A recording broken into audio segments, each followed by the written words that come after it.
오늘 이 시간 우리에게 주신 하나님 말씀은 요한복음입니다. 20장 31절 한 절입니다. 함께 봉독하시도록 하겠습니다. 요한복음 20장 31절입니다.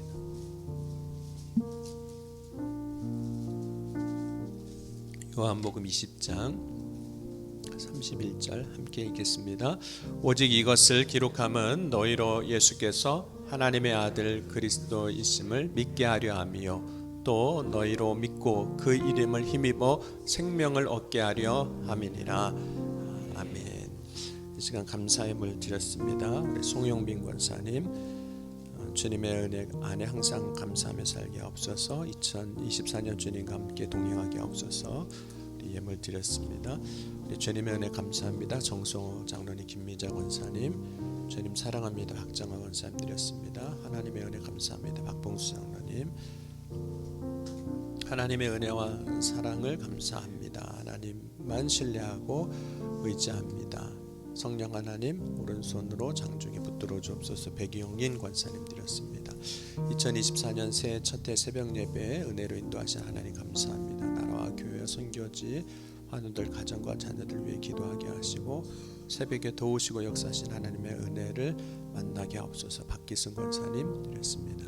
하나님의 은혜로 새해 맞게 해주시니 감사합니다. 전동이성 가족들 임마누엘 하나님을 찬양합니다. 이미숙 권사님 기도와 말씀 안에서 가정을 지켜주옵소서. 이상진 권사님 드렸습니다. 주님의 평안을 누리며 믿음 안에서 충성된 주의 종으로 살아 한 해 되게 하옵소서. 영육간 강건케 하옵소서. 김경순 집사님 항상 하나님의 은혜 감사드립니다. 새해에도 긍정적인 생각으로 인도하여 주옵소서. 신상재 장로님, 윤정현 권사님 신장감사로 하나님 감사합니다. 최명주 권사님 말씀과 기도로 거듭나게 하옵소서. 이춘자 권사님 하나님 은혜 감사합니다. 정원식 권사님, 유순인 권사님 신령감사로 드렸습니다. 주님의 은혜 감사합니다. 이경희 권사님 새해 허락하신 하나님 내 모든 삶의 주인 되어주세요. 하나님 사랑합니다. 김순복 권사님 2024년 허락하신 하나님 감사합니다. 늘 주님 안에서 충성된 자로서 살게 하시고 이웃을 사랑할 수 있는 넉넉한 마음도 허락하옵소서. 박성임 집사님 드렸습니다. 이 시간 드려진 예물 위해 기도하겠습니다. 주님 감사합니다. 오늘도 2024년 새해를 시작하게 하시고 새해 첫 새벽 주님 앞에 나와 예배하며 찬송과 영광 돌리고 간절히 사모함으로 기도와 제목을 가지고 주님 앞에 나아가게 하여 주시니 감사합니다. 이 기도의 제목 주님 아시오니 들으시고 응답하시고 역사하셔서 새해는 하나님 주시는 풍성한 은혜로 충만케 하여 주옵소서. 그래 넉넉히 세상을 이기게 하시고 하나님의 역사 안에서 믿음의 증인으로 서나가게 하여 주옵소서. 연약한 것 있다면 주님 회복하게 하시고 강건케 하시고 부족한 것이 있다면 주님께서 충만하게 채워주셔서 이기고 승리하는 삶을 살아갈 때 기쁨과 감사가 넘치는 복된 삶이 되게 하여 주옵소서. 오늘 이 새벽에도 주의 약속하신 성령으로 오직 충만하게 하여 주실 것을 믿사오며 사랑이 많으신 우리 주 예수 그리스도의 이름으로 감사하며 간절히 기도하옵나이다. 네, 우리 시간 첫날이니까 함께 인사하시겠습니다. 앞뒤에 계신 분들, 옆에 계신 분들 잘 오셨습니다. 오늘 인사하시겠습니다. 사랑합니다. 축복합니다. 네, 예수님은 한 사람이 예수 그리스도를 믿어 구원받게 하기 위해서 그 사람을 부르시는데 저와 여러분도 이미 구원하기 위하여 만나주시고 불러주신 겁니다. 그런데 그 예수님을 이제 믿을 수 있는 그 기회를 인생 가운데 만약 주시지 않았다면 우리가 이 자리에도 없었을 것이고 예수를 믿지도 못했을 겁니다. 그러니까 베드로 같은 경우는 이제 고기를 잡는 어부였습니다. 근데 그 어부였던 베드로에게 어느 날 예수님이 찾아오셨는데 그가 밤이 새도록 이제 그물을 내렸음에도 불구하고 고기를 한 마리도 잡지 못했을 때 찾아왔습니다. 어떻게 보면 어부로서는 인생이 실패했다고 했을 때 혹은 그 순간 뭔가 자기가 하고자 했던 일들이 잘 안 되고 있을 때 막 잘 되고 있을 때가 아니라 어떻게 보면 어려울 때인 거죠. 그때 찾아오셨어요. 그때 찾아오셔서 하시는 말씀이 깊은 곳에 그물을 내리라 이렇게 말씀을 하셨던 거죠. 고기 잡는 건 예수님이 잘하실까요? 베드로가 잘할까요? 베드로가 잘하겠죠. 뭐 평생 그렇게 살아왔으니까. 그 당시는 뭐 아버지의 직업이 내 직업이고 내 직업이 아들의 직업이니까 뭐 가업으로 해오던 거니까 얼마나 많이 어려서부터 또 받겠습니까? 여러분, 제가 사업을 잘할까요? 여러분들이 사업을 잘할까요? 저는 한 번도, 자랑은 아닌데 아르바이트도 해본 적이 없어요. 네, 아르바이트. 그러니까 세상에서 나가서 돈 벌어 본 적이 없는 거예요. 그냥 신학교 다니고 졸업하고 목회 나와서 지금까지 이제 목회를 하고 있는 거거든요. 그러니까 여러분, 사업을 하면, 장사를 하면 여러분이 잘할까요? 제가 잘할까요? 뭐 제가 하면 다 말아먹을 겁니다. 안 해봤으니까, 뭐 해본 뭐 경험이 없으니까. 근데 여러분, 어느 날 제 말을 꼭 들으라는 건 아닌데 비유가 그렇다는 거예요. 제가 여러분 장사하는 데 가서 권사님 이렇게 하면 어때요? 그러면 여러분은 그 말대로 들으시겠어요? 안 들으시겠어요? 안 들으셔도 괜찮아요. 왜냐면 뭐 제가 뭐 사업하는 사람이 아니고 뭐 그런 게 없으니까. 예수님이 어느 날 실패했는데 찾아오셔서, 뭐 예수님 뭐 옥수셨잖아요. 또 뭐 고기 한번 잡아본 일이 없으셨을 텐데 어느 날 깊은 곳에 그물을 내리라고 말씀하시니까 어떻게 보면 베드로 입장에서는 기가 막힌 일인 겁니다. 아니, 고기 한번 잡아보지 못한 사람이 평생 고기 잡고 살아온 사람한테 실패한 그 상황에 찾아와서 뭐 깊은 곳에 그물을 내리라고, 안 내려봤겠습니까? 고기가 안 잡히는 상황에서는 여기도 금을 던져보고 밤새 저기도 금을 던져보고 해볼 거는 나름대로 자기 생각에 다 해봤을 텐데, 예수님이 말씀하셨는데 그때 참 놀라운 것은 베드로가 그 말씀을 의지해서 그물을 내립니다. 그리고 이제 배가, 그물이 찢어지도록, 또 배가 잠기도록 고기를 이제 많이 이제 잡게 되죠. 근데 이 사건이 베드로가 예수님을 만나는 사건이고 예수님을 따르는 출발점이 되는 거예요. 그리고 예수님의 제자가 되는 그 삶이 시작이 되는 거죠. 그럼 베드로뿐만 아니라 모든 사람에게는 그 인생에 예수님을 만나게 되는, 예수님을 따르게 되는, 믿게 되는 그런 사건, 계기들이 다 있습니다. 물론 저와 여러분이 똑같지는 않을 거예요. 왜냐하면 각자 인생의 삶의 모습들이 다르기 때문에. 그런데 분명한 것은 내가 정말 주님을 따르고 의지해야겠구나, 내 마음으로도 결정하고 실제로 내가 그렇게 하게 되는 어떤 결정적인 계기들이 다 있다는 겁니다. 그런데 그때 베드로가 이제 예수님을 이제 믿고 따르게 될 때 배와 그물을 버려두고 예수님을 따르게 돼요. 그럼 평생 해왔던 일이고 이것이 내가 먹고 사는, 또 우리의 가정이, 자녀들이 먹고 사는 그런 중요한 일이지만 그것을 버려두고 예수님을 따르게 되는 겁니다. 우리가 예수를 믿게 될 때 우리의 삶에도 어떤 일들이 다 있었어요. 그런데 이제 모태신앙인 분들 계시죠. 모태신앙은 왜 모태신앙인지 아시죠?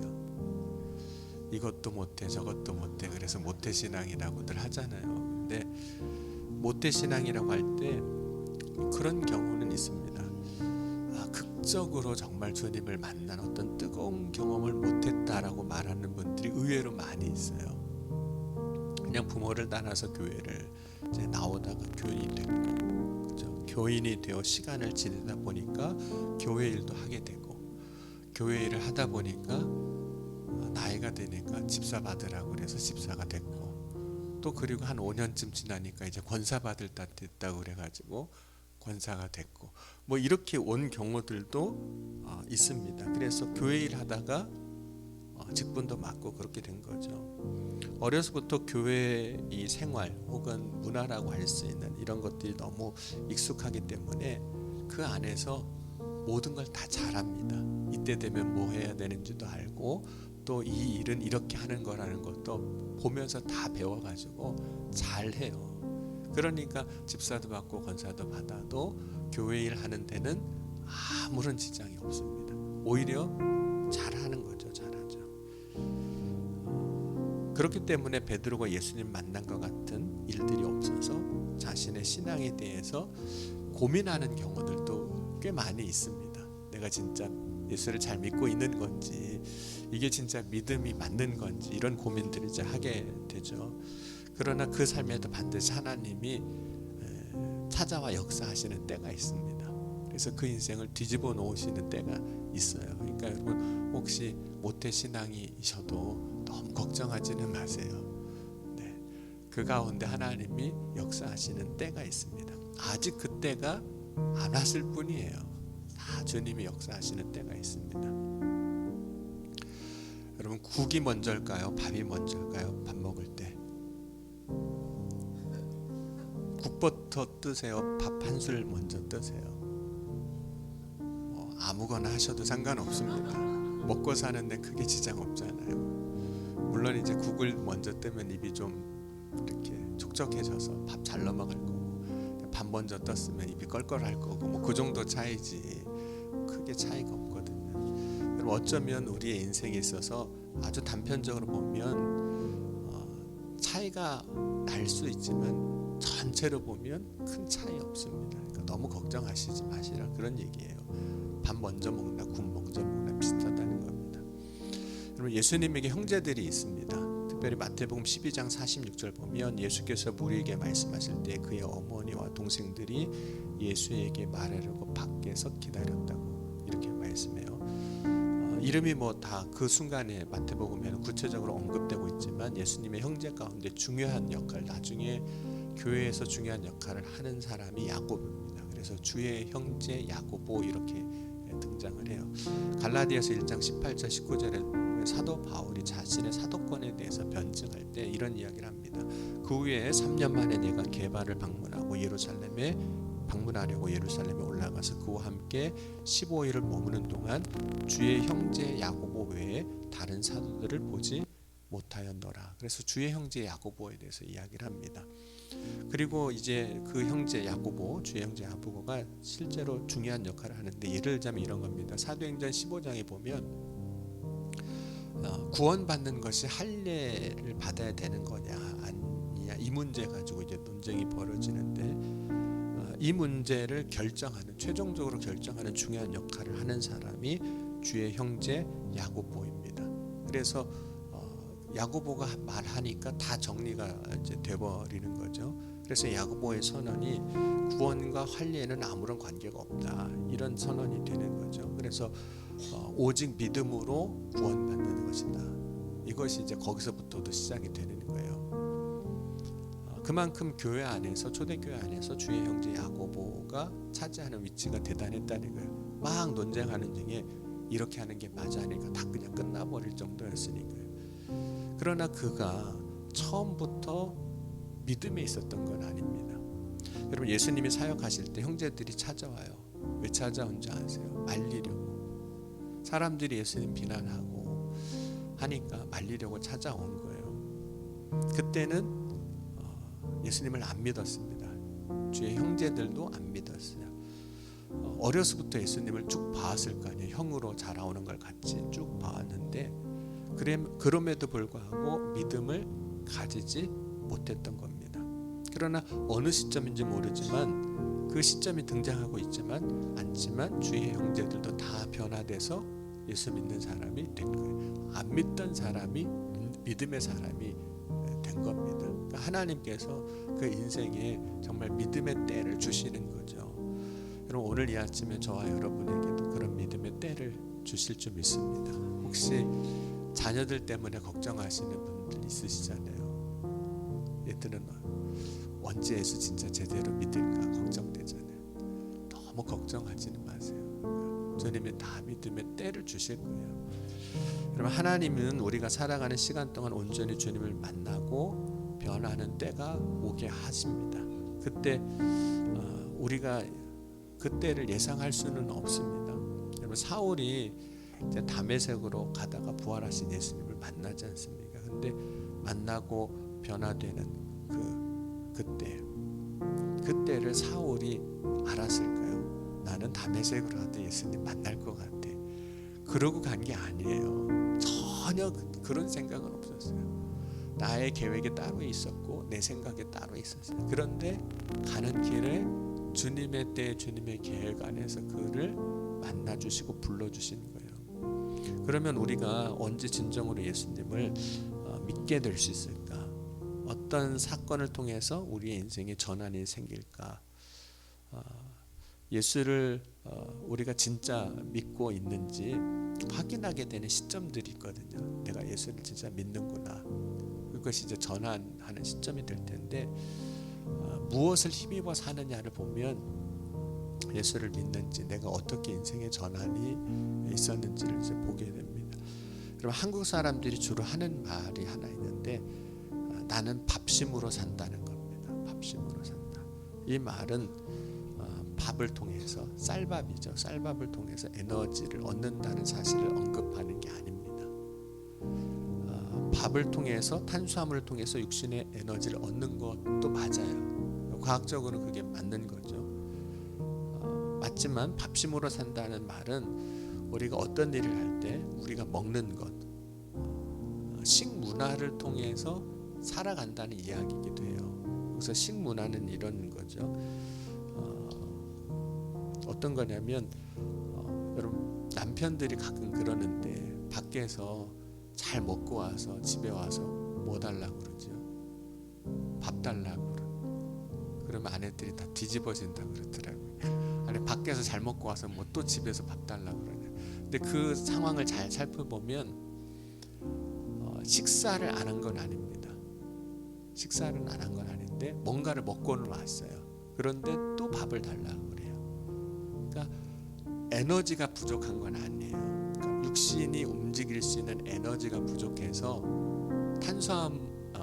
꼭 탄수화물이 아닐 수 있지만 에너지가 부족해서 그런 게 아니에요. 한번 여러분들이 나중에 잘 살펴볼 필요도 있는데 다른 게 필요한 것일 수도 있어요. 여러분, 혹시 이제 부모님이 살아계시다면 부모님의 집에 가면 혹은 고향에 가면 부모님들이 이제 왔다고 밥상을 차려주시잖아요. 그게 대단한 게 아닐 수 있어요. 그런데 그것이 힘이 되는 겁니다. 그러니까 여러분, 이 식문화라는 건 뭐냐면 어머니의 밥상은 뭘 의미하는 걸까요? 어머니의 사랑이에요. 그럼 혹시 남편이 밖에서 잘 먹고 왔어도 밥 달라 그러면 차려주세요. 저 사람은 밥이 필요한 게 아니라 사랑이 필요해서 그런 거구나. 그 사랑이 필요한 거예요. 아내가 차려주는 그 사랑이 필요해서. 이게 밥심으로 사는 게 실제로 그 탄수화물을 먹는 에너지로 사는 게 아니라 그 사랑이 고픈 거예요. 밖에서 그렇게 잘 먹고 와도 밥 달라는 이유가, 물론 중간에 일을 해서 혹 진짜 배고파서 그럴 수도 있겠지만 사랑이 필요한 거예요. 여러분, 우리가 인생을 살면서 힘들고 어려운 시절을 이제 맞이하게 됩니다. 우리의 어려움은 시대적인 것도 있고 개인적인 것도 있어요. 예를 들자면 뭐 전쟁이 난다거나 기근이 있다거나, 뭐 우리가 경험했던 IMF라든지 뭐 코로나 같은 경우는 뭐 시대적인 거잖아요. 내가 어떻게 해서 겪게 되는 어려움이 아니고 그거는 다 동일하게 그 시대를 살아가는 사람들이 겪는 어려움들이 있습니다. 우리의 역사를 보면 뭐 일제 강점기도 그랬고 6.25 전쟁 같은 것도 그랬습니다. 그래서 그 시대를 살아온 분들이 있으세요. 공통적으로 그런 아픔들이 다 있습니다.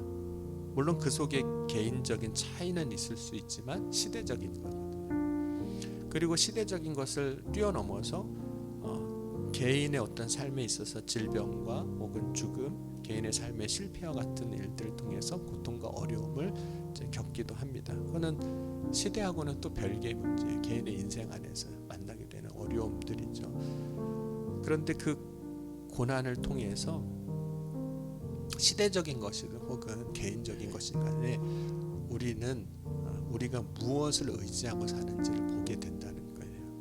왜냐하면 고난의 때에는 사람들이 다 똑같습니다. 자신이 의지할 만한 뭔가를 찾게 돼 있습니다. 시대적인 때에도, 시대적인 어떤 고난의 시간 속에서도 혹은 개인적인 삶 가운데 고난의 시간 속에서도 의지할 만한 것을 찾게 돼요. 왜냐하면 가장 의지할 만한 대상을 찾는 것이 안전하기 때문에, 나에게 있어서는 그래도 안전하기 때문에 그걸 이제 찾게 되는 겁니다. 여러분, 하나님은 우리가 믿음으로 굳게 서게 하기 위해서 때로는 고난을 만나게도 하세요. 우리 인생 가운데.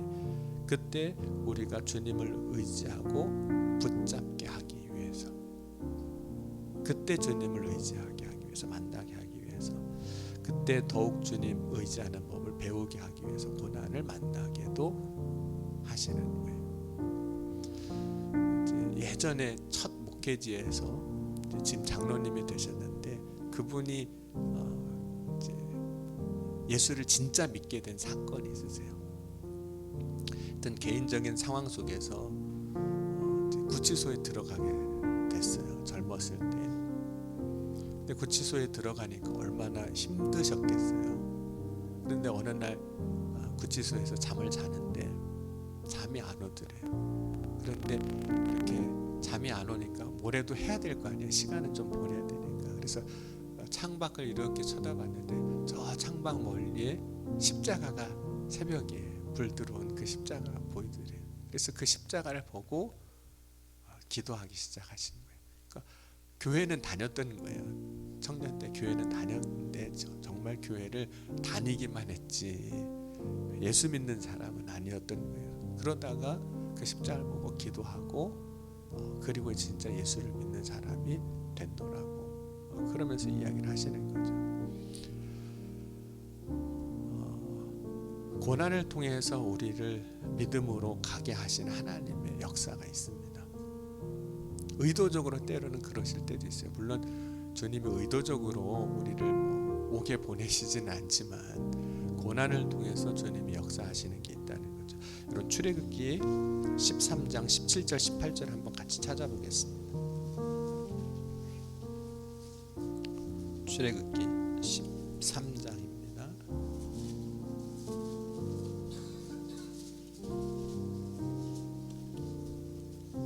13장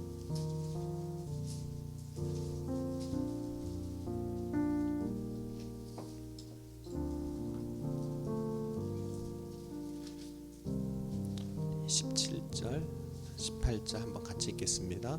바로가 백성을 보낸 후에 블레셋 사람의 땅의 길은 가까울지라도 하나님이 그들을 그 길로 인도하지 아니하셨으니 이는 하나님이 말씀하시기를 이 백성이 전쟁을 하게 되면 마음을 돌이켜 애굽으로 돌아갈까 하였습니다.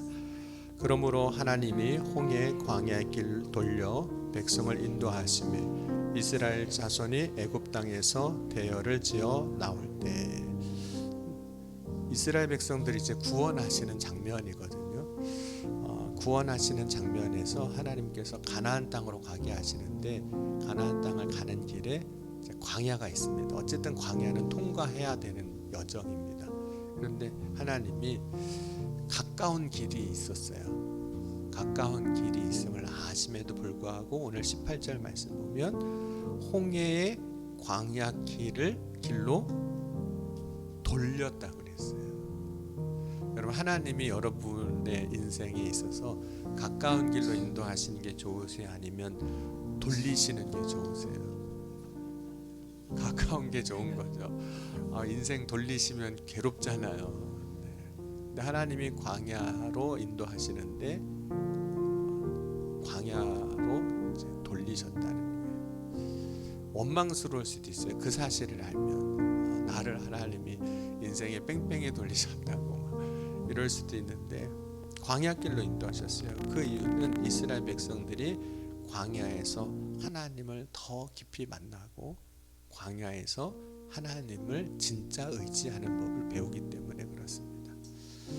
여러분, 때로는 우리가 인생을 살면서 광야길 걷게 되는 때가 있잖아요. 힘들고 어려운 길, 고난의 길을 걸을 때 우리는 왜 하나님 이 길을 걷게 하시나, 하나님 그렇게 원망스럽기도 하지만 그곳에서 하나님 만나고 그곳에서 하나님 의지하는 법을 배우는 겁니다. 때로는 우리가 힘들고 어려운 상황을 맞이하지만 그때 우리는 더 예수를 힘입어 사는 법을 배우게 되는 겁니다.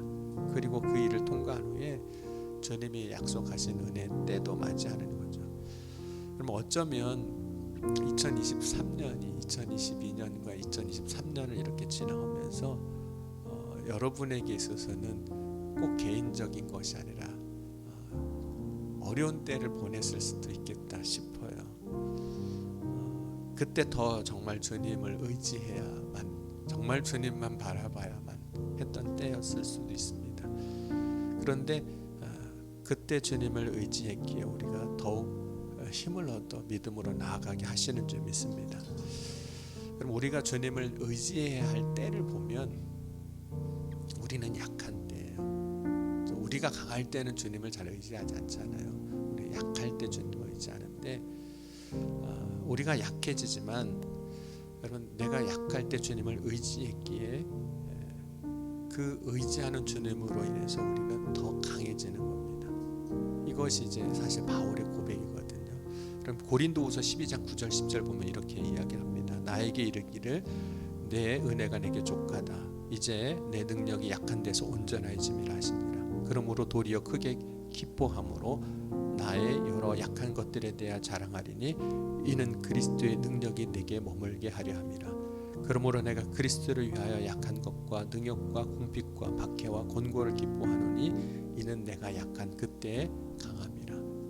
또 고린도후서 13장 9절입니다. 우리가 약할 때 너희가 강한 것을 기뻐하고 또 이것을 위하여 구하니 곧 너희가 온전하게 되는 것이라.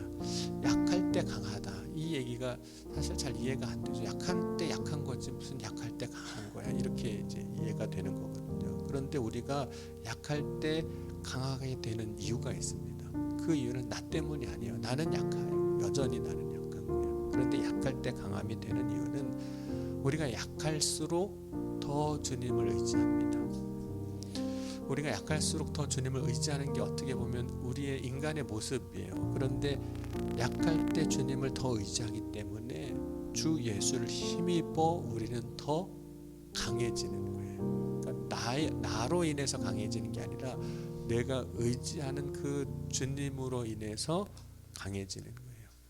그럼 모세가 40세 성경을 보면 능력이 대단했어요. 애굽의 말과 지식, 학문이 능통했다. 강한 겁니다. 세상에 강함이 있어요. 그런데 하나님이 부르신 때는 80세는 약해지는 거잖아요. 말도 못하고 입도 혀도 뻣뻣하고 육신도 약해졌고. 그런데 진짜 모세가 80세가 됐을 때 약해진 게 아니었습니다. 40대에는 자신의 힘만 있어요. 자신의 힘의 한계까지만 강함이 있는 거예요. 그런데 80세가 되어서 그는 비록 자신의 힘으로는 약해졌지만 강한 하나님으로 인해서. 예를 들자면 이런 거죠. 40세 때는 자기가 아무리 힘이 강해도 바로를 피해서 도망올 수밖에 없었습니다. 그런데 80대에는 자기는 너무 약한데 바로 앞에 나가서 당당하게 이스라엘 백성을 보내라고 얘기합니다. 여러분, 40세가 강한 걸까요? 아니면 80세 때가 강한 걸까요? 40세는 바로를 도망와요. 그런데 80세는 바로 왕에게 가서 할 말 다 합니다. 누가 더 강한 거죠? 80세의 모세가 더 강한 거예요. 약할 때 더 강한 거예요. 어떻게 약할 때 더 강할 수 있는 거죠? 그 이유는 내 힘이 아니라 약할 때 모세가 더 주님을 의지함으로 주님의 힘으로 그가 더 강해지는 거예요. 여러분, 오늘 이 시간 우리도 마찬가지입니다. 약하고 강함의 기준이 나에게 있는 게 아닌 거예요. 나와 함께 하시는 하나님께 있는 겁니다. 그러니까 하나님과 함께 하는 사람은 아무리 세상에서 연약하고 부족해도 강한 것이고, 내 힘으로 그냥 살아가는 사람은 아무리 강하고 능력이 많은 것 같아도 그때가 진짜 약한 때가 되는 거죠. 그러니 이 자리에 있는 저와 여러분은 누구든지 약하지 않습니다. 왜냐하면 예수를 힘입어 살아가는 자들이기 때문에. 여러분, 오늘 이 시간 주를 힘입어 살아가는, 그래서 약할 때 강함되는 놀라운 능력 안에서 살아가는 저와 여러분이 될 수 있기를 주의 이름으로 간절히 축원합니다.